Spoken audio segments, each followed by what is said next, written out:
Nankaga. The expectation is the number which will turn up will be more than 50-60, but my capacity is not to operate more than 50. Okay.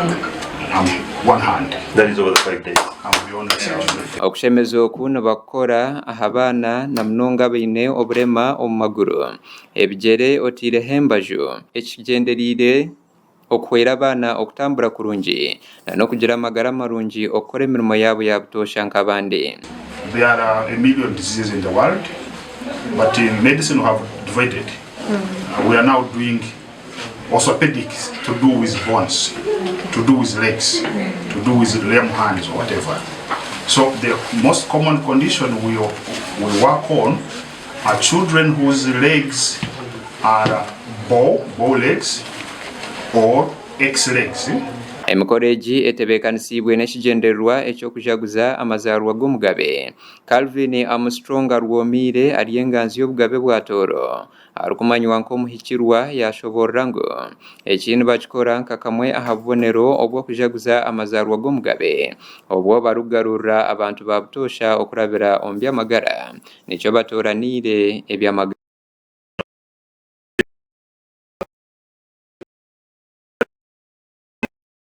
So kino kimu tusangiro kimu ebiro 5 ebyokujjanjaba abaana abalema. Omuhikirwa Armstrong yasima entebeekanisa egi ey'omugabe atiireho okuhwera abaana nabo okutambura kurungi bwa nyuma y'okushemezebwa arikworeka nkutwire kuri okwetenga kw'omugabe okurebeka ngu orusiisira orw'ebyamagara rwateekwaho n'omu myanya endiijo okubaasa kusyaho abantu obuheereza. Akubura kayo hansi kwiruka kuzaana kura ngobasemerire kukora.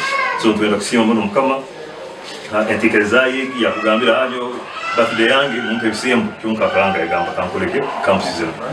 Abakugu omu by'obujanjabi okuruga omu ihanga lya United States of America hansi y'ekibiina ekya Hands of Mercy nibooreka kuba omurimo ogu bagukoreire busha kandi barukora aha bantu abaine oburema okukira munonga eminyeeto n'abaana bato babaase kubahwera okutunga obujanjabi obwa busha obw'ebyokushemezebwa aha bwa rukundo. Health Initiative Project, and we are here because anytime our people lack the access to healthcare, that is an issue of international injustice. And we are here because we love our people, we love the people of Toro, and we love our King, His Majesty, King Oyo. His vision is a king's vision. Here we leave our comfort zone home to come over here to the motherland. I call Uganda my second home. I always say Uganda ndi hamutima. I have Uganda in my heart. So thank you so much for having us. We're going to make the healthcare system stronger. We Dr. Achibaldi Bahizi arukora nk'omwebembezi w'irwariro lya Fortportal Erihango yasima obugabe hamwe n'okukwatanisa n'abakugu ab'ebyamagara okubaasa kusyaho abantu obuheereza na munonga abaana. Yagaruka kushoborera ku okubura kw'abashaho abatendeke kandi abakugu mu kushemeza oburwaire nk'obu hamwe n'oburema airwariro eri kibaase kubareetera omurimo gwabo obutagendagye konka ngu hati bahwerwa. Space may not be sufficient, but at least we can admit all the children that we worked on in these 5 days and beyond.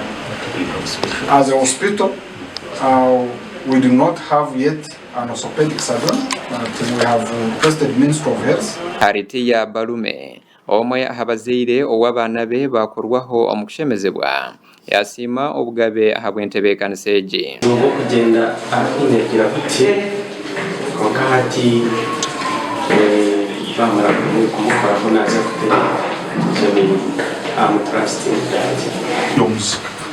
run on voluntarism, but voluntarism which is symbiotic.